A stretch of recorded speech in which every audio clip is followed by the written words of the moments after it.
আচ্ছা, আমরা তাহলে শুরু করি। আমরা করতেছিলাম হচ্ছে তৃতীয় অধ্যায় পদার্থের গঠন। তো গতদিন আমরা রাদারফোর্ডের পরমাণু মডেল সম্পর্কে পড়ছি। রাদারফোর্ডের পরমাণু মডেলের তিনটা স্বীকার্য নিয়ে আমরা কথাবার্তা বলছিলাম। তোমরা যারা গত ক্লাসে ছিলে তাদের অবশ্যই মনে থাকার কথা যে আমরা মূলত রাদারফোর্ডের মডেলকে তিনটা স্বীকার্যের মধ্যে আবদ্ধ করছিলাম। প্রথম যে কথাটা বলছিলাম সেটা হচ্ছে যে পরমাণুর অধিকাংশ জায়গায় ফাঁকা। আমরা খুব সংক্ষেপে যদি লিখি, কথাগুলো যদি খুব সংক্ষেপে লিখতে চাই, প্রথম কথাটা লিখছিলাম হচ্ছে পরমাণু অধিকাংশ জায়গায় ফাঁকা।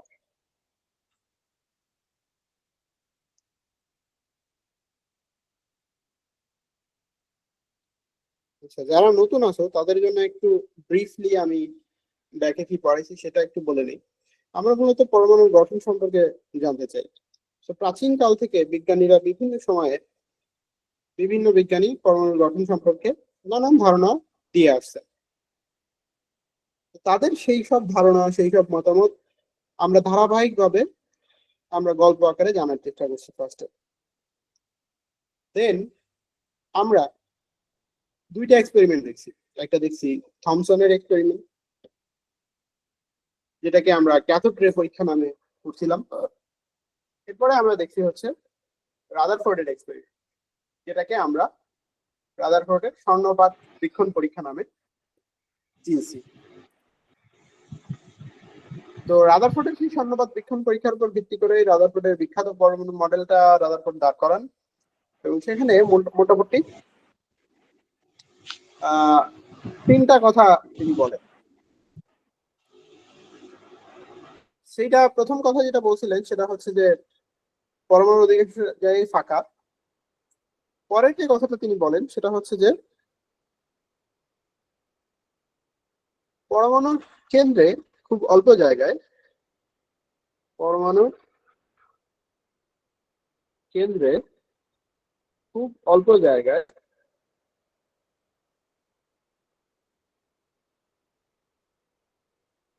প্রায় সমস্ত ধনাত্মক চার্জ, প্রায় সমস্ত ভর, প্রায় সমস্ত ভর ও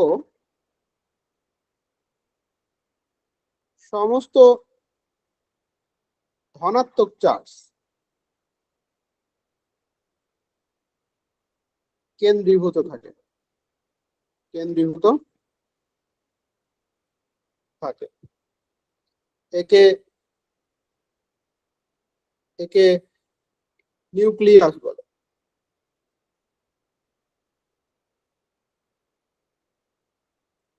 এবং তিনি আরো বলেন যে নিউক্লিয়াসের নিউক্লিয়াসের সমান নিউক্লিয়াসের সমান সংখ্যক ঋণাত্মক চার্জ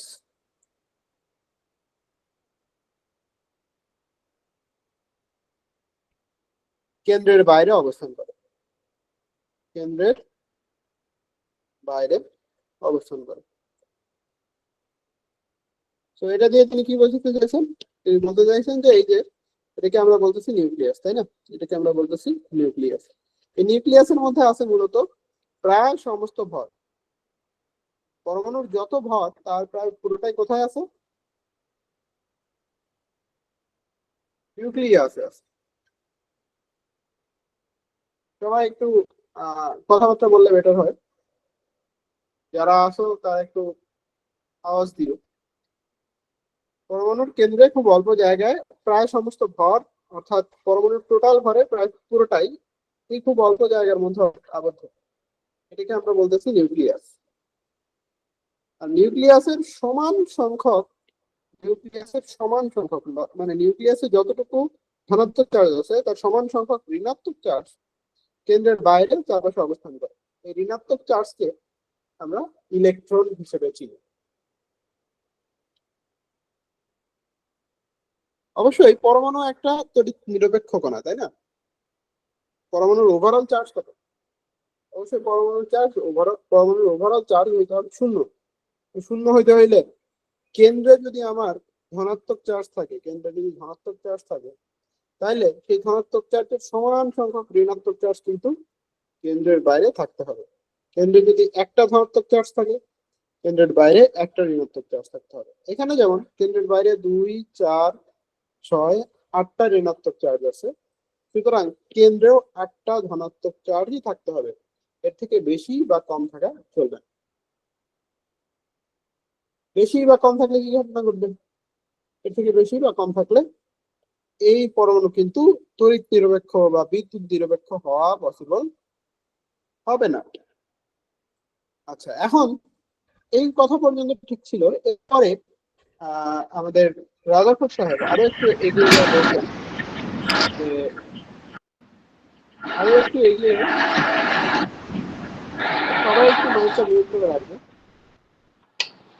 সবাই একটু মাইকটা মিউট করে রাখবে।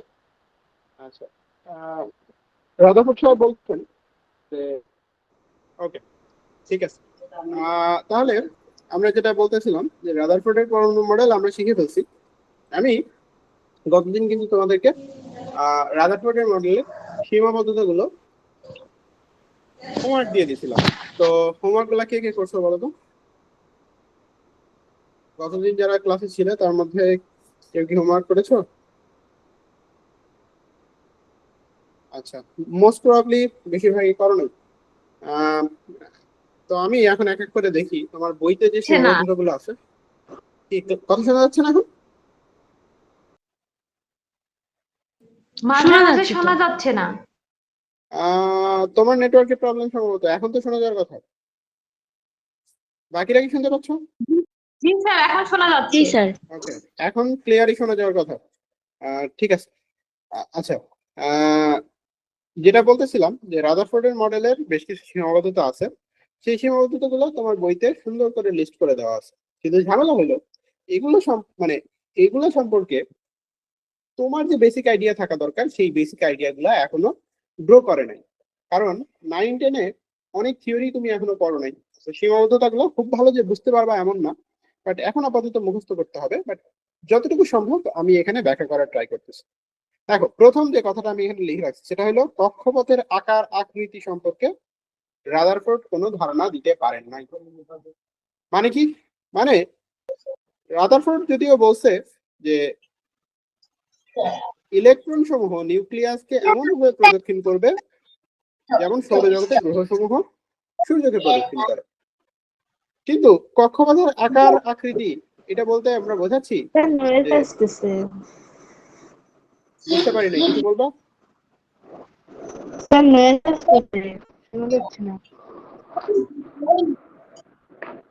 আমি কথা শুনতে পাচ্ছি না তোমাদের কথা ক্লিয়ার।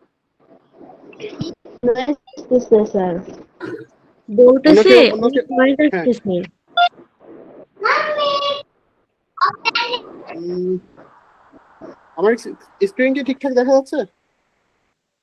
জি স্যার। কথা ক্লিয়ার শোনা যাচ্ছে?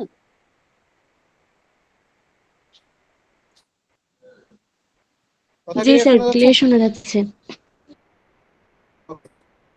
ঠিক আছে, তাহলে যেটা বলতেছিলাম যে রাদারফোর্ড যদিও বলছে যে সৌরজগতের গ্রহসমূহের মতো সূর্যকে যেরকম প্রদক্ষিণ করে সৌরজগতের গ্রহ, ইলেকট্রনও একইভাবে ঘুরতে থাকে। কিন্তু সে কিন্তু এটা বলে নাই যে এই কক্ষপথটা কত বড় হবে, কত দূর দিয়ে ঘুরবে। নিউক্লিয়াস থেকে ইলেকট্রনটা কত দূর দিয়ে ঘুরবে, খুব কাছে ঘুরবে নাকি অনেক দূর দিয়ে ঘুরবে, এরকম কোনো কথাবার্তা সে বলছে? বলে নাই কিন্তু। তো আমরা বুঝতেছি যে সে কক্ষপথের আকার বা আকৃতি সম্পর্কে কোনো ধারণা দিতে পারে নাই। এরপরে দ্বিতীয় যে কথাটা বলছে যে সৌরজগতের গ্রহসমূহের সাথে পরমাণুর তুলনাটা ঠিক হয় নাই। এই কথাটা বিস্তারিত ব্যাখ্যা করে তোমার বইতেই বলা আছে যে সৌরজগতের গ্রহগুলো সামগ্রিকভাবে চার্জবিহীন। দ্যাট মিনস ওইটার কোনো নেট আধান নাই, চার্জ নাই। খেয়াল করো যে সৌরজগতের সিস্টেমটা কি? সৌরজগতের সিস্টেম হচ্ছে কেন্দ্রে থাকবে হচ্ছে সূর্য, তাই না? সূর্য। আচ্ছা, আর চারপাশে বিভিন্ন কক্ষপথে বিভিন্ন গ্রহ থাকবে। ধরো প্রথম কক্ষপথে কে থাকে? কেউ জানো প্রথম কক্ষপথে কে থাকে? বুধ গ্রহ। বুধ গ্রহ, ভেরি গুড। কে বললো?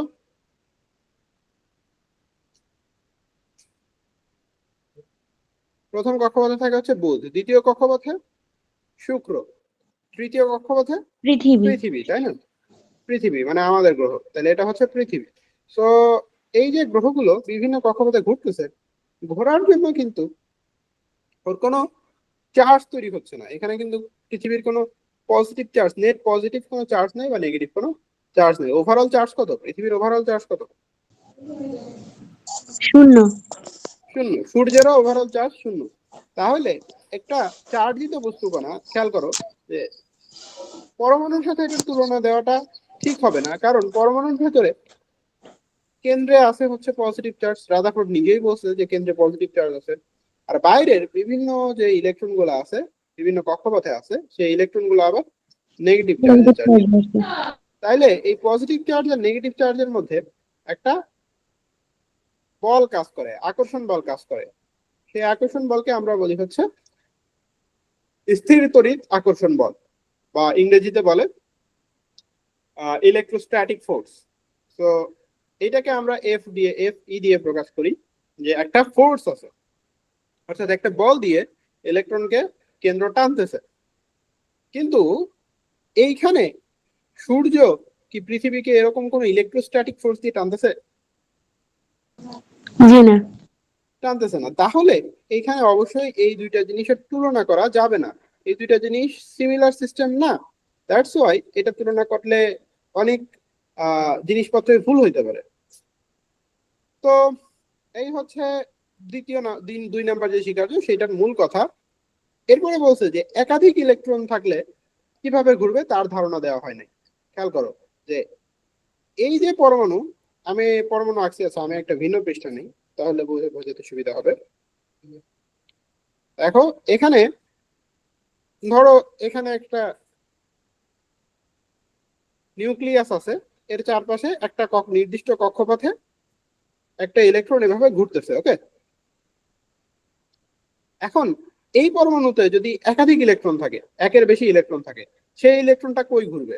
এখানেই ঘুরবে নাকি ভিন্ন একটা কক্ষপথে এসে ঘুরবে?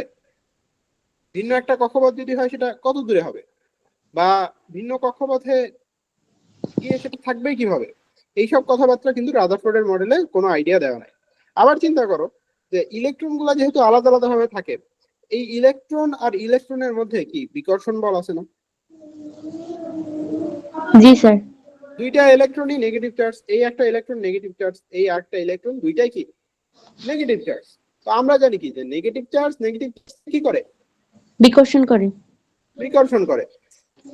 তাইলে এই হচ্ছে বিকর্ষণ হওয়ার কথা। এখানেও পরমাণুর ভেতরেও একাধিক ইলেকট্রন থাকলে সেগুলো কি হওয়ার কথা? বিকর্ষিত হওয়ার কথা না? জি স্যার। তাহলে একাধিক ইলেকট্রন যদি পরমাণুর ভেতরে থেকেই থাকে, আকর্ষিত মানে এখানে ইলেকট্রন গুলো স্টেবল আছে কিভাবে? বিকর্ষণ করার পরেও এখানে তারা পরমাণুর ভেতরে বসে আছে কিভাবে? দূরে দূরে চলে যাওয়ার কথা না? এইটার ব্যাখ্যাও কিন্তু, হ্যাঁ বলো, কিছু বলতে চাচ্ছ? ওই যে প্রোটন আর ইলেকট্রন, প্রোটন ইলেকট্রনকে টানে এই জন্য। আচ্ছা প্রোটন, হ্যাঁ প্রোটন তো অবশ্যই ইলেকট্রনকে টানতেছে, কিন্তু আমি যেটা বলতে চাচ্ছি দেখো, এই কাছের ইলেকট্রনকে না হয় খুব ভালো করে টানতেছে, দূরে যে ইলেকট্রনটা আছে সেইটাকে তো আর এত ভালো করে টানতে পারবে না, নাকি পারবে? পারবে না। পারবে না। তাহলে দূরের ইলেকট্রনটা কে আবার এই ইলেকট্রনটা কি করবে? বিকর্ষণ করে দূরে পাঠিয়ে দিবে না? জি তাহলে সেটা কি হচ্ছে? এরকম কি দূরে চলে যায়? না। চলে যায় না। কেন যায় না? বা এইখানে তাহলে হচ্ছেটা কি আসলে, সেইটার কোনো ব্যাখ্যা কিন্তু রাদারফোর্ডের মডেল দিয়ে দেওয়া সম্ভব না। তাহলে এইটা তার 3 নাম্বার যে সীমাবদ্ধতা সেটা বললাম।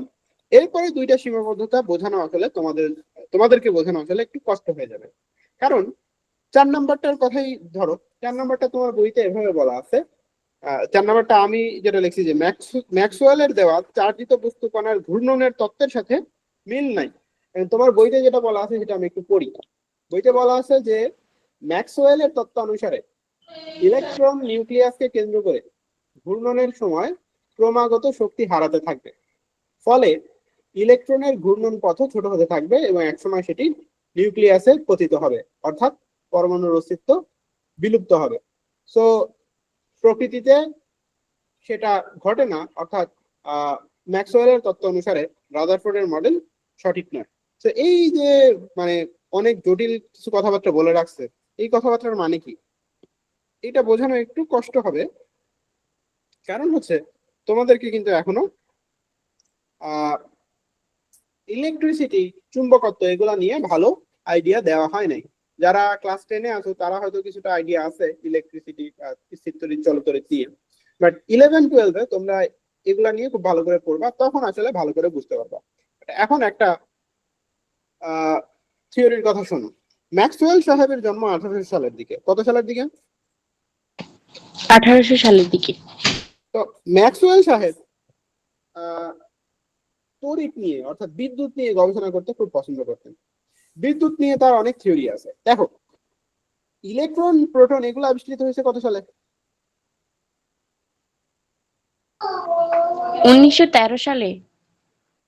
1913 সালে রাদারফোর্ড এই মডেলটা দিতেছে, কিন্তু ম্যাক্সওয়েল সাহেব সে 1800 সালের দিকেই সে কিন্তু মোটামুটি ইলেকট্রিসিটি নিয়ে বেশ কিছু গবেষণা করছে। ইলেকট্রিসিটি নিয়ে গবেষণা করতে করতে সে একটা জিনিস আবিষ্কার করে, সেটা হলো কোনো বস্তুর যদি চার্জ থাকে, যেমন ইলেকট্রন যে চার্জ আছে সেটা কিন্তু সে বলে নাই, সে বলছে চার্জ থাকে এমন যে কারণ। কারণ ইলেকট্রনের কি চার্জ আছে না? জি স্যার। তাহলে তার কথা মতে, ম্যাক্সওয়েলের কথা মতে বা ম্যাক্সওয়েলের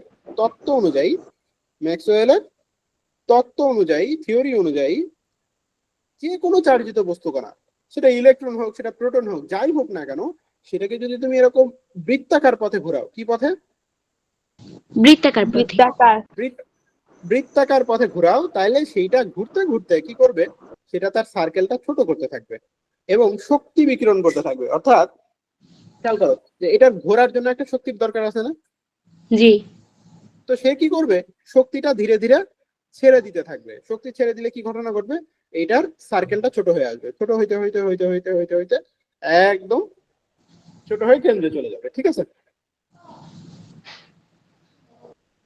এটাই হলো ম্যাক্সওয়েলের থিওরি। ম্যাক্সওয়েল পরীক্ষা নিরীক্ষা করে এই জিনিসটা দেখতে পাইছে। এখন বলো, আমাদের রাদারফোর্ড সাহেব বলতেছেন যে ইলেকট্রন সমূহ পরমাণুকে কেন্দ্র করে ঘুরে, তাই না? জি। নিউক্লিয়াসকে কেন্দ্র করে ঘুরে। তাইলে নিউক্লিয়াসকে কেন্দ্র করে যদি ইলেকট্রন ঘোরেই, তাহলে ইলেকট্রন যেহেতু চার্জিত বস্তু কণা, তো চার্জিত বস্তু কণার ধর্ম কি হবে? ম্যাক্সওয়েলের থিওরি অনুযায়ী ধর্মটা হওয়া উচিত ঘুরতে ঘুরতে ঘুরতে ঘুরতে ঘুরতে ঘুরতে কই চলে আসবে? কেন্দ্রে চলে আসবে। নিউক্লিয়াসে চলে আসবে। আর নিউক্লিয়াসে কি আছে? প্রোটন আর নিউট্রন। প্রোটন আছে। তো প্রোটন যদি সেখানে থাকে, পজিটিভ চার্জ যদি সেখানে থাকে, পজিটিভ চার্জের সাথে ইন্টারঅ্যাকশনে নেগেটিভ চার্জ আর পজিটিভ চার্জ মিলিত হয়ে যাবে না? ইলেকট্রন যদি ঘুরতে ঘুরতে ঘুরতে ঘুরতে কেন্দ্র চলে আসে, তাহলে তো এটা প্রোটনের সাথে মিলিত হয়ে যাবে। তাহলে কি আর পরমাণুর অস্তিত্ব থাকবে?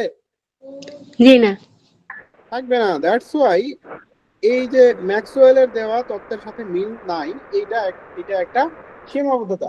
ম্যাক্সওয়েল সাহেবের তত্ত্বের সাথে মিল থাকা লাগবে কেন? কারণ ম্যাক্সওয়েল সাহেব এই কথাটা রাদারফোর্ডের আরো 100 বছর আগে প্রমাণ করে গেছে যে যে কোনো চার্জিত বস্তু কণাকে যদি তুমি ঘোরাও, যে কোনো চার্জিত বস্তু কণাকে যদি এরকম ঘোরাইতে থাকো, তাহলে সেটা কেন্দ্রে পতিত হয়। সো এই কথাটা আমি লিখে দেই এখানে। ম্যাক্সওয়েলের তত্ত্ব হচ্ছে যে যে কোনো চার্জিত বস্তু কণাকে বৃত্তাকার পথে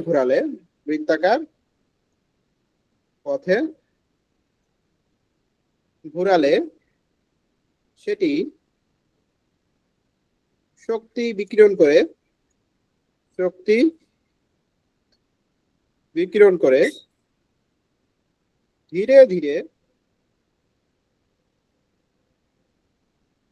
কেন্দ্রে পতিত হয়। সো এইটা ম্যাক্সওয়েলের থিওরি ছিল, বাট আমরা কিন্তু দেখতে পাচ্ছি রাদারফোর্ড সাহেবের থিওরি অনুযায়ী ম্যাক্সওয়েলের থিওরি যদি মানতেই হয়, তাহলে পরমাণুর অস্তিত্বই থাকে না। পরমাণু আর অস্তিত্বই রাখতে পারে না। দ্যাটস ওয়াই আমাদের রাদারফোর্ডের মডেলের সাথে ম্যাক্সওয়েলের থিওরির কোনো মিল নাই, এবং এটা একটা সীমাবদ্ধতা হিসেবে আমরা এনলিস্ট করতেছি। স্যার লাস্ট যে ম্যাক্সওয়েল তো হ্যাঁ রাদারফোর্ড এর আগে আবিষ্কার করছিল তাই না? তো হ্যাঁ হ্যাঁ রাদারফোর্ড কি হিসেবে আবিষ্কার করতে পারলো না? সে তো জানে তার মডেলের মধ্যে সীমাবদ্ধতা আছে। হ্যাঁ, ব্যাপারটা তো সেটাই, সে আসলে ব্যাপারটা খেয়াল করে নাই। মানে সে যখন মডেল দিছে তখন ওই থিওরিটা তার মাথায় ছিল না, ওই থিওরির কথা সে চিন্তা করে নাই যে এরকম একটা ঝামেলা হয়ে যাইতে পারে। থিওরি দিয়ে দিছে, তখন অন্য কোনো সায়েন্টিস্ট এসে বলছে, আরে ভাই তুমি তো থিওরি দিয়ে খালাস, কিন্তু এই কথা তো ম্যাক্সওয়েল বলে গেছে যে একটা নেগেটিভ চার্জ যদি ঘুরতে থাকে, ঘুরতে ঘুরতে কেন্দ্রে চলে আসবে। এখন তোমার থিওরি অনুযায়ী ইলেকট্রন ঘুরতেছে, তাহলে তোমার থিওরি কি ঠিক হইলো, কত জিনিসটা কি ঠিক হইলো? তখন ব্যাপারটা নিয়ে আলাপ আলোচনা হয়েছে, বুঝতে পারছো? জি স্যার, এই বিজ্ঞানীরা একজন একজনের পিছে পড়ে রয়েছে। হ্যাঁ, বিজ্ঞানীরা আসলে একজনের পিছিয়েই পড়ে থাকে, ব্যাপারটা এরকম। ইনফ্যাক্ট আজকের দিনেও বিজ্ঞানীরা একজন আরেকজনের পিছিয়ে পড়ে থাকে, এবং আহ, বিজ্ঞান আসলে এইভাবেই কাজ করে, সায়েন্স আসলে এইভাবেই কাজ করে।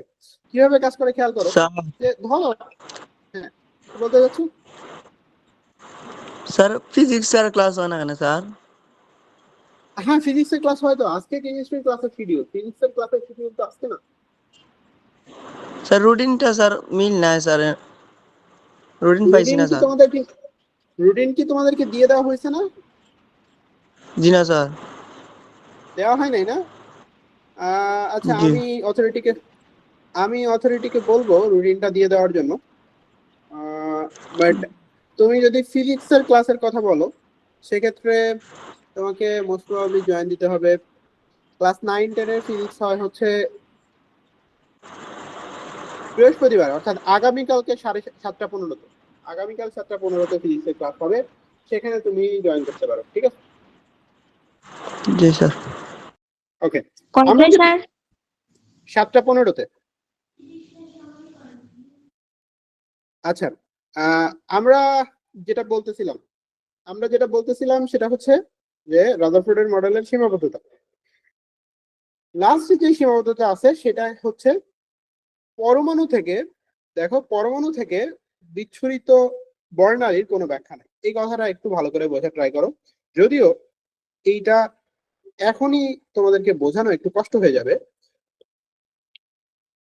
তো কথার মধ্যে একটা অপরিচিত ওয়ার্ড বলছি, পরমাণু থেকে বিচ্ছুরিত বর্ণালী। বর্ণালী জিনিসটা কি? বর্ণালী জিনিসটা কি খেয়াল করো। প্রাচীনকাল থেকেই বিজ্ঞানীরা পরমাণু নিয়ে বিভিন্ন পরীক্ষা নিরীক্ষা করে আসতেছে। এই বিভিন্ন পরীক্ষা নিরীক্ষার মধ্যে একটা অন্যতম পরীক্ষা ছিল এরকম, একটা পরমাণুকে যদি শক্তি প্রদান করা হয় বা উত্তেজিত করা হয়, কিভাবে শক্তি প্রদান করা যেতে পারে পরমাণুকে? ধরো তুমি পরমাণুর নিচে আগুন জ্বালা দিয়েছো, তাহলে এখান থেকে কি তাপ শক্তি বের হবে না? হিট এনার্জি বের হবে না? জি স্যার।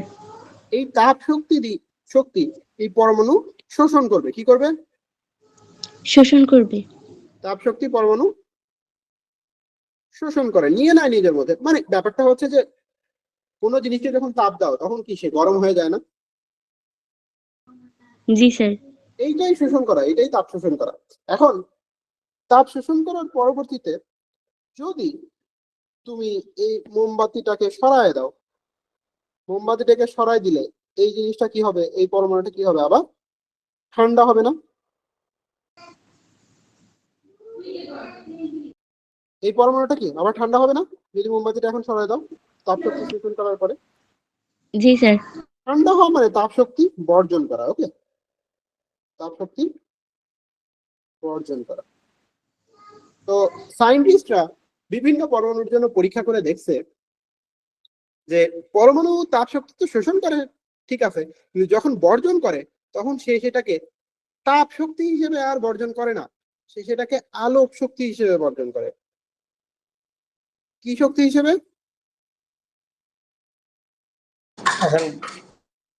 আলোক শক্তি হিসেবে বর্জন করে। আলোক শক্তি মানে কি? আলো বা লাইট। খুব সিম্পলি যদি বলি, ঘটনাটা সিম্পলি বলি, যে পরমাণুকে উত্তপ্ত করলে সে তাপ গ্রহণ করে, তারপরে সেটা যখন ঠান্ডা করতে দাও তুমি, তখন সেখান থেকে একটা লাইট বের হয়। এই লাইটকেই আমরা কি বলতেছি? এই লাইটকেই আমরা বলতেছি বর্ণালী। ওকে,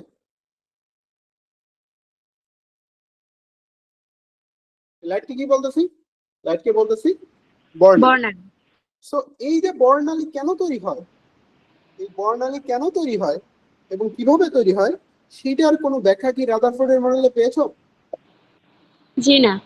ওকে, আচ্ছা তাহলে তোমরা রাদারফোর্ডের মডেলের যে সীমাবদ্ধতাগুলো আছে এগুলো একটু কাইন্ডলি লিখতে থাকো। আমি একটু ক্লাসটার 5 মিনিট ব্রেক দিচ্ছি, একটু এইগুলা একটু লিখতে থাকো, ঠিক আছে? এই 5টা পয়েন্ট তোমরা একটু খাতায় লিখে ফেলো।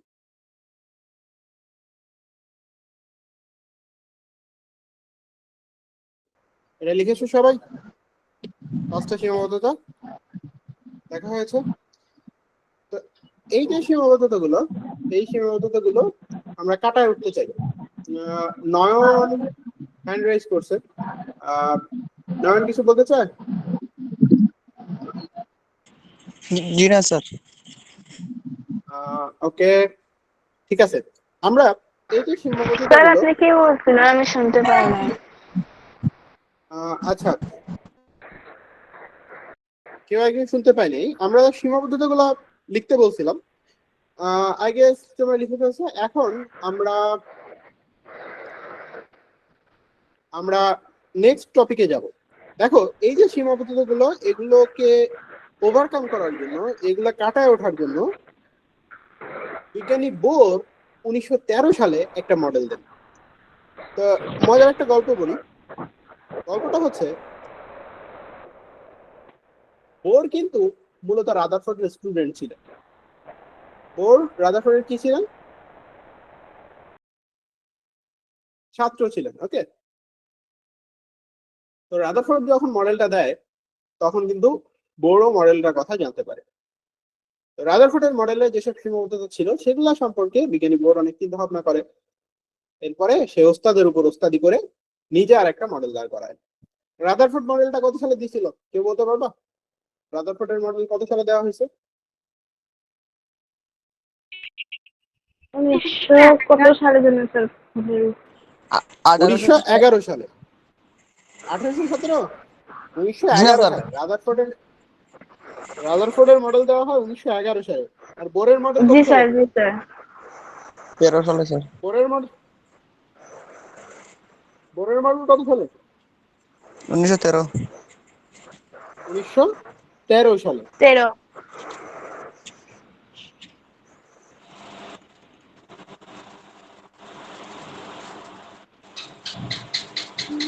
তাহলে কয় বছর পরে মডেলটা দেওয়া হয়েছে? 2 বছর। 2 বছর পরে মডেল দেওয়া হয়েছে, এক্স্যাক্টলি। তাহলে এই 2 বছর বেসিক্যালি রাদারফোর্ড সাহেব, বোর সাহেব রাদারফোর্ডের যেসব সীমাবদ্ধতা আছে সেগুলো নিয়ে চিন্তা ভাবনা করছেন, এরপরে মডেলটা দিয়েছেন। সো বোরের মডেলে যেই থিওরিটা ইউজ করা হয়েছে সেটাকে বলা হচ্ছে quantum physics. Quantum mechanics use করে রাদারফোর্ড এই মডেলটা দিছে। সে কিন্তু বোর এই মডেলটা দিছে। রাদারফোর্ডের মডেল যখন দিছে, রাদারফোর্ড কিন্তু বেশ কিছু পরীক্ষা নিরীক্ষা করছে, সেটা কিন্তু আমরা কতদিন পড়ছি। বাট বোর কিন্তু পরীক্ষা নিরীক্ষা করে নাই, বরং সে একটা থিওরি ইউজ করছে। বাট আনফরচুনেটলি সেই থিওরিটা তোমাদের 9-10-এ পড়ানো হচ্ছে না, সেটা এইচএসসি তে পড়ানো হবে। সেই জন্য বোরের মডেল টোটালি পুরোপুরি যে বুঝতে পারবে এমন না, বাট বেশ কিছু জিনিস আছে যেটা বোঝানো সম্ভব, সেগুলাই আমি এখানে তুলে ধরবো। তো রাদারফোর্ডের মতো বোরের মডেলেও 3টা স্বীকার্য আছে। প্রথম যে স্বীকার্য, সেই স্বীকার্যটা বলতেছে যে পরমাণুতে যেসব ইলেকট্রন থাকে সেগুলো নিউক্লিয়াসকে কেন্দ্র করে নির্দিষ্ট ব্যাসার্ধের কতগুলো নির্দিষ্ট কক্ষপথে ঘুরতে পারে। কথাটা লিখে আগে তারপরে ব্যাখ্যা করি। বোর বলতেছে যে পরমাণুতে থাকা ইলেকট্রন সমূহ, সবাই আমার সাথে সাথে লিখো, ইলেকট্রন সমূহ নিউক্লিয়াসকে কেন্দ্র করে নির্দিষ্ট ব্যাসার্ধের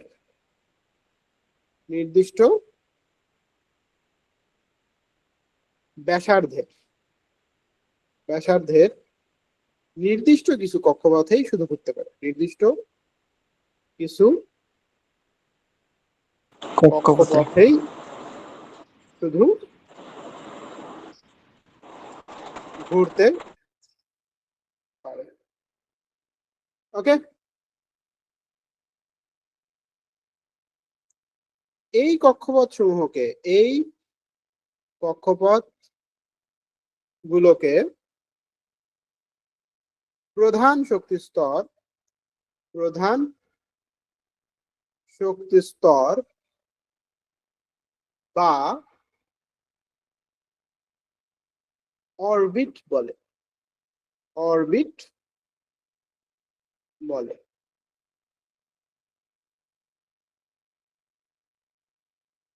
এই ব্যাপারটা আমরা একটু ব্যাখ্যা করার ট্রাই করি। খেয়াল করো, আমাদের বোর সাহেবের প্রধান কাজ ছিল রাদারফোর্ডের মডেলের সীমাবদ্ধতাকে তুলে ধরা। সো রাদারফোর্ড যেখানে যেখানে ভুল করছে, বোর সেখানে সেখানে কথাবার্তা বলতে চায়। তো দেখো, রাদারফোর্ডের মডেলের প্রথম সীমাবদ্ধতাটা কি ছিল?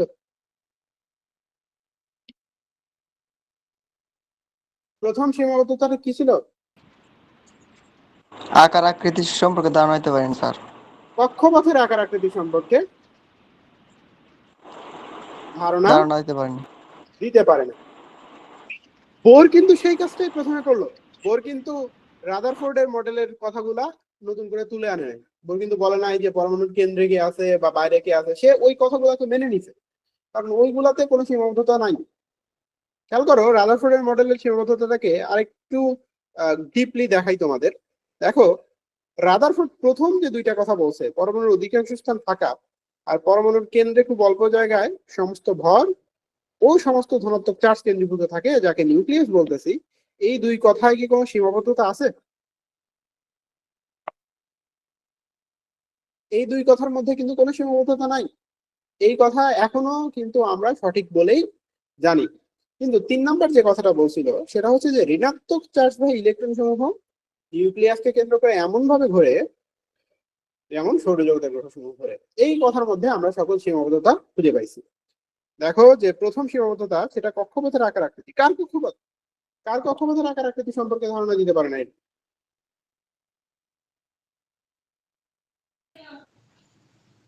কার কক্ষপথ? কি স্যার, প্রশ্নটা আবার করেন। কার কক্ষপথের, মানে এইখানে যে প্রথম সীমাবদ্ধতাটা বলা হয়েছে যে কক্ষপথের আকার আকৃতি সম্পর্কে কোনো ধারণা দিতে পারে নাই, তাই না? জি, এটা কার কক্ষপথের কথা বলা হয়েছে? রাদারফোর্ডের। রাদারফোর্ড এই কথাটা বলছে, কিন্তু এই যে কার কক্ষপথের আকার আকৃতি সম্পর্কে রাদারফোর্ড ধারণা দিতে পারে নাই, অবশ্যই ইলেকট্রনের কক্ষপথ, তাই না? জি ইলেকট্রনের কক্ষপথ না? জি স্যার। তো বোর এসে কিন্তু সেই ইলেকট্রনের কক্ষপথ সম্পর্কেই প্রথম কথাটা বলছে। সে কি বলছে? সে বলছে যে ইলেকট্রন সমূহ সব জায়গায় ঘুরতে পারবে না, নির্দিষ্ট কিছু কক্ষপথে ঘুরতে পারবে। এই কথাটা একটু ভালো করে বোঝার ট্রাই করো। যে এইটা ধরো পরমাণুর কেন্দ্র, তাহলে পরমাণুর বাইরের এই জায়গাতে একটা ধরো এটা প্রথম কক্ষপথ। ওকে, ধরো এইখানে ইলেকট্রন থাকতে পারে, ইলেকট্রন এখানে অবস্থান করতে পারে। এর মানে হচ্ছে ইলেকট্রন কখনোই এই যে এই পজিশনে থাকবে না, এই মাঝখানের জায়গা আছে না? জি স্যার। মাঝখানের এই জায়গায় ইলেকট্রন কখনোই আসতে পারবে না, নেভার। আবার পরমাণুর ইলেকট্রন, ধরো এটা দ্বিতীয় কক্ষপথ, এটা ধরো প্রথম কক্ষপথ, এটা ধরো দ্বিতীয় কক্ষপথ। প্রথম কক্ষপথকে আমরা কক্ষপথ সমূহকে নামকরণ করি। প্রথম যে কক্ষপথ, প্রথম প্রধান শক্তি স্তর, এইটাকে নাম দেওয়া হয় হচ্ছে কে দিয়ে। ওকে, কে দিয়ে প্রকাশ করা হয়। এবং এইটার জন্য আমরা বলি এন এর ভ্যালু 1। এন এর ভ্যালু 1 মানে কি? প্রথম কক্ষপথ, তাই না? প্রথম কক্ষপথ। তাহলে এটা যদি আমাদের প্রথম কক্ষপথ হয়, তাহলে এটার জন্য এন এর ভ্যালু 1 এবং এটার নাম হবে হচ্ছে কে শেল। এটা যদি দ্বিতীয় কক্ষপথ হয়, এটার নাম হবে, এটার জন্য এন এর ভ্যালু হবে 2 এবং এটা হবে এম এল শেল। এরপরে 3 নম্বর যে কক্ষপথ সেটার নাম কি দেই আমরা, জানো কেউ? এম নাম দেই। Very good. তাহলে 3 নম্বর যে কক্ষপথ সেইটার জন্য এন এর ভ্যালু হয় 3 এবং এটার নাম দেই হচ্ছে এম। এভাবে এগিয়ে যাবে। এই কথাগুলোর মানে কি? এই কথাগুলোর মানে হচ্ছে যে ইলেকট্রন এই কক্ষপথেই একমাত্র থাকতে পারবে।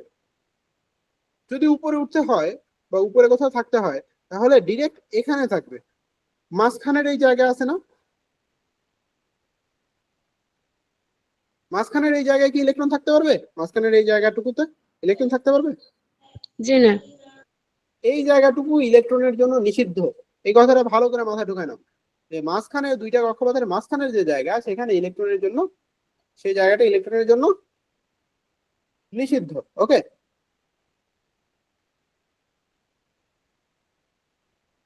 তাহলে আমরা পরমাণুর বিভিন্ন কক্ষপথকে বিভিন্ন নামে ডাকি। আমরা প্রথম কক্ষপথকে কি নামে ডাকি?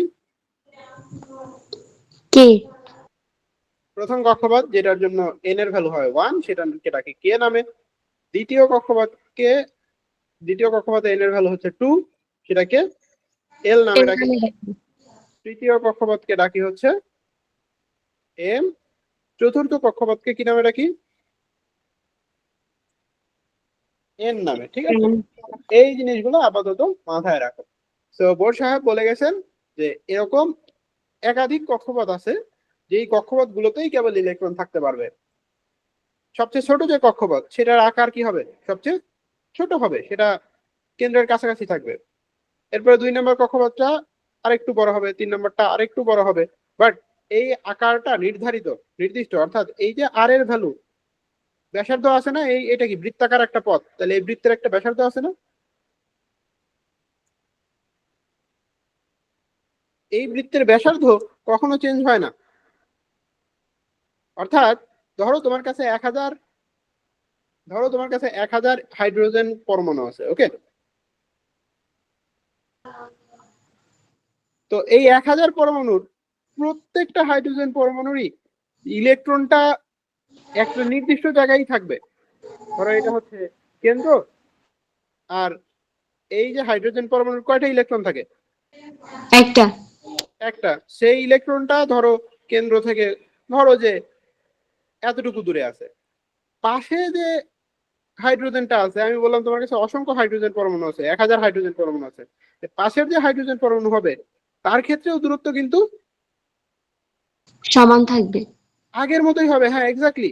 দুইটা পরমাণুর মধ্যে এই যে আর এর যে ভ্যালু, এটা যদি R1 বলি আর এটাকে যদি R2 বলি, এটাও হাইড্রোজেন, এই R1 আর R2 কি হবে? সমান হবে। সেম হবে, ভিন্ন হওয়ার কোনো সুযোগ নাই। এই কথাটাই বোর সাহেব তার প্রথম স্বীকারোক্তিতে বলতেছেন যে কক্ষপথের আকার অর্থাৎ ব্যাসার্ধ সেটা নির্দিষ্ট হবে, নির্দিষ্ট ব্যাসার্ধের কিছু নির্দিষ্ট কক্ষপথেই শুধু ঘুরতে পারবে, অন্য কোনো জায়গায় যেতে পারবে না। এটা হলো প্রথম স্বীকার্য। তাহলে প্রথম স্বীকার্য গেল। এখন আমার দ্বিতীয় স্বীকার্য যেটা আসতেছে সেটা বোঝাটা তোমার জন্য অনেক কঠিন হয়ে যাচ্ছে। কারণ তোমরা কি ভরবেগ সম্পর্কে জানো? জি স্যার। ভরবেগ সম্পর্কে জানো, ভেরি গুড। তাহলে আমরা এই স্বীকার্যটা আগে একটু ব্যাখ্যা করে আসি। ভরবেগ জিনিসটা কি বলতো?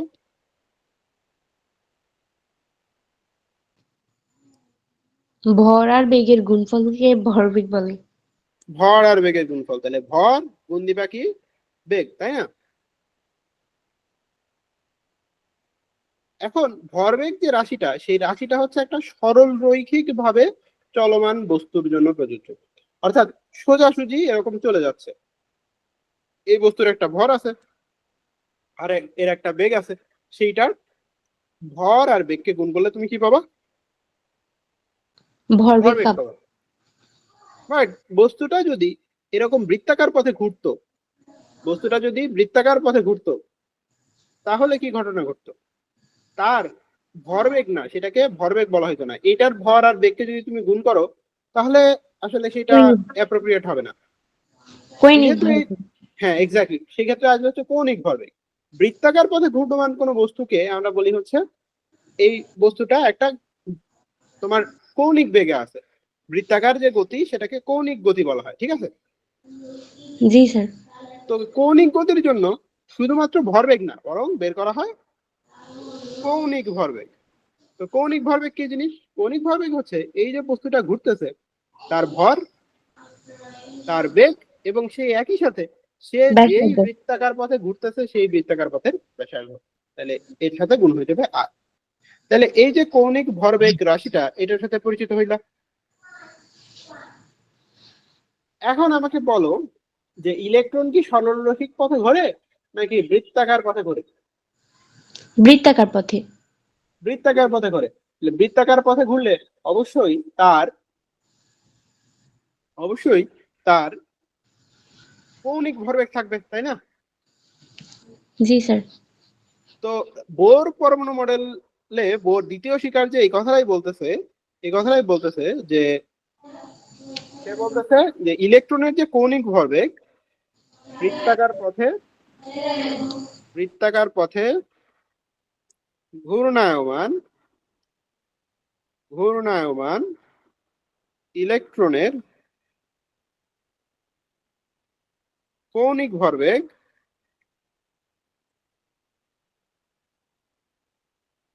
হবে h/2π নামে একটা নাম্বার আছে। এই নাম্বারের n গুণিতক। এর মানে কি খেয়াল করো, যে ইলেকট্রনের কৌণিক ভরবেগ সেটা হবে, কৌণিক ভরবেগ সমান কি mvr, তাই না? জি স্যার। mvr হবে এই যে h/2π একটা নাম্বার, সেই নাম্বারের সাথে n গুণ করতে হবে। n কি জিনিস? এন হচ্ছে শক্তি স্তর। n হচ্ছে কক্ষপথের নাম্বার, তাই তো? যেটা আমরা একটু আগে শিখে আসলাম।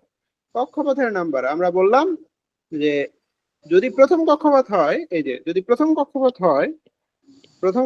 হইলে তার জন্য n এর ভ্যালু হচ্ছে 1। যদি দ্বিতীয় কক্ষপথ হয় তার জন্য n এর ভ্যালু হচ্ছে 2। তৃতীয় কক্ষপথ হইলে তার ভ্যালু হচ্ছে n এর ভ্যালু 3। 3। সো সেই n এর ভ্যালুটা এখানে বসাইতে হবে, সাথে গুণ করতে হবে h/2π। এখন এই জিনিসটা আবার কি? h/2π কি জিনিস সেটা একটু দেখো, যে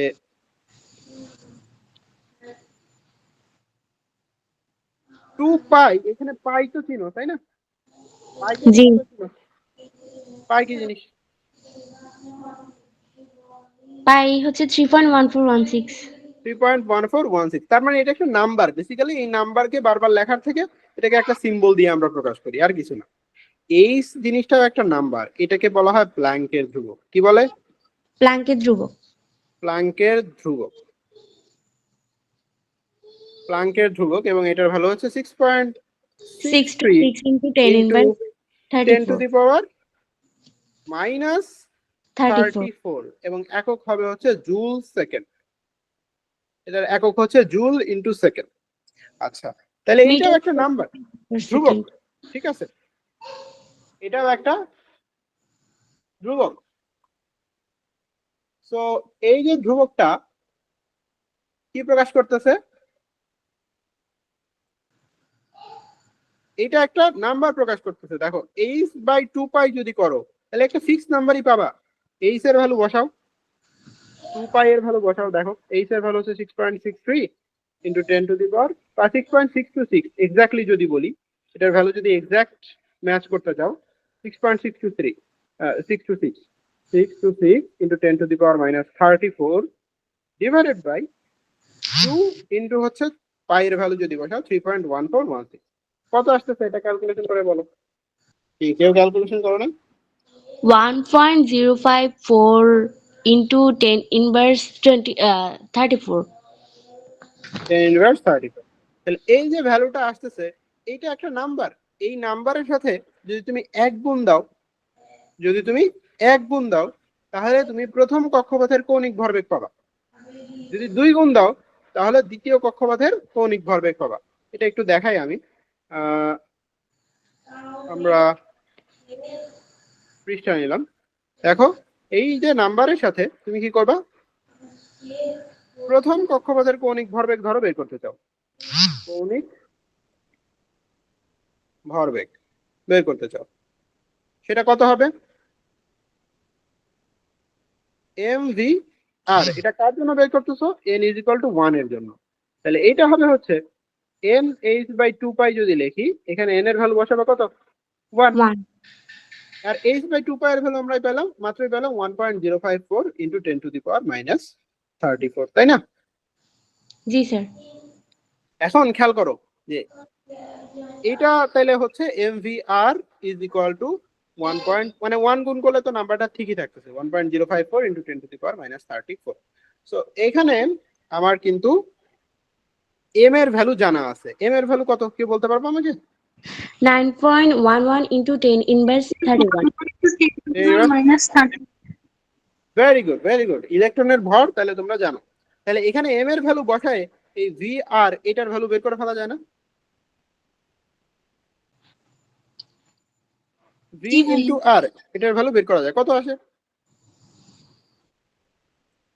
এটা আসতেছে 1.15 1.158 into 10 to the power minus 4, এরকম কিছু একটা আসতেছে, তাই না?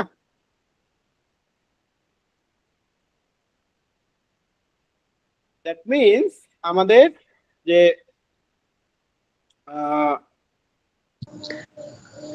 বেগ, এটা হচ্ছে আমাদের ইলেকট্রনের বেগ। ভিটা কি?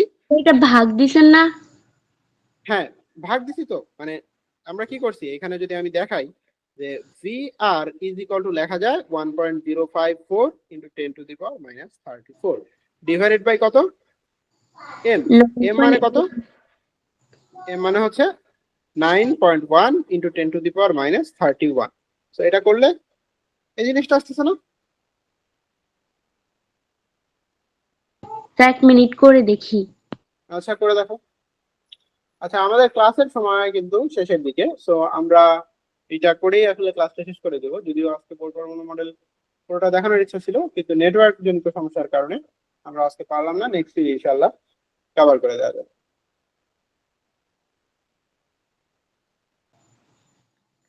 তো এটাই জি আসতেছে নাকি? স্যার। ওকে, তাই মানে খেয়াল করো যে এইখানে ভি আর আর গুণ করলে একটা নির্দিষ্ট নাম্বার আসতেছে। অর্থাৎ প্রথম কক্ষপথের বেগ যদি জানতা তুমি, ইলেকট্রন কত বেগে ঘুরে প্রথম কক্ষপথে, ব্যাসার্ধ বের করে ফেলতে পারতা না? জি স্যার। তাহলে এভাবেই ইলেকট্রনের ব্যাসার্ধ কিন্তু, মানে প্রথম কক্ষপথের ব্যাসার্ধ কিন্তু আমরা নির্দিষ্ট একটা নাম্বার পেয়ে যাচ্ছি। অর্থাৎ ওর যে প্রথম স্বীকার্যতে বলছে যে নির্দিষ্ট ব্যাসার্ধের কিছু কক্ষপথে ঘুরবে, দ্বিতীয় স্বীকার্য কিন্তু সেই কথার সমর্থন দিচ্ছে। দ্বিতীয় স্বীকার্য কিন্তু বলতেছে যে হ্যাঁ, আসলেই ব্যাসার্ধটা কি, ব্যাসার্ধটা আসলেই নির্দিষ্ট নাকি? জি স্যার। স্যার এই ক্ষেত্রে আমাদেরকে যদি পরীক্ষাতে ব্যাসার্ধ বের করতে বলে তাহলে কি বেগের মান দেওয়া থাকবে? হ্যাঁ, বেগের মান দেওয়া থাকবে। আর যদি বেগ দিয়ে দিলে তোমার ব্যাসার্ধ বের করতে বলবে, আবার ব্যাসার্ধ দিয়ে দিলে বেগ বের করতে বলতে পারে। ঠিক আছে, যে কোনো একটা করতে বলতে পারে। ঠিক আছে,